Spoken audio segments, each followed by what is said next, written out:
festival's all about quality, not quantity.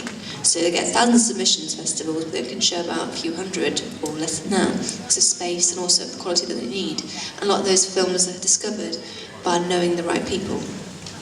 It's not all about winning awards and that type of thing. It's more kind of recognition, so the right people seeing it, the right festival and the right festival laurels.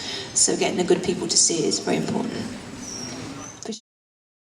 So ask yourself is, now what festival should I submit to that I can afford to submit to and help me achieve my goals? And secondly, do these festivals want a product like mine?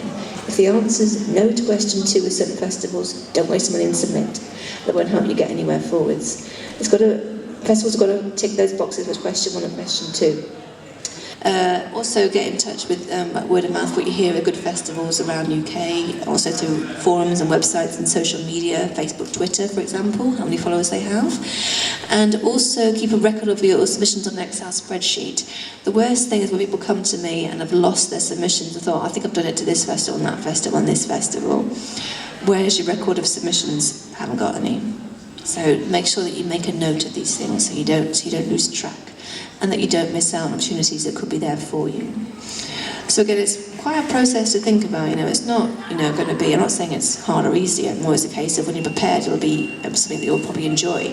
But these things you need to think about before you go any further, before you start spending money and start going to festivals with the film that you have. And I would advise at this point, if the film is almost finished, which I think it probably is, or is in post-production, is to start getting feedback. Because feedback will help you go a long way to achieving your goals and getting to festivals with your film. And if you're going to start networking and want to get your contacts expanded, you've got to make sure you've got money to go to festivals and travel. Festivals can't pay for your travel and accommodation if they're not based in UK.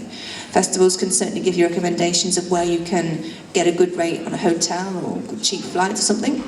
But they can't, because it's a short film, they've got so many short films at the festival, they can't fork out and pay, travel costs and accommodation costs. It'll just be too much money for them in their budget.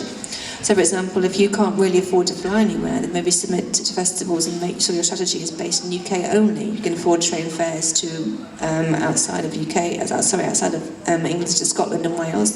That's great. Just make sure you've got the money to go to festivals to see your film on a big screen, get the feedback, meet people, etc.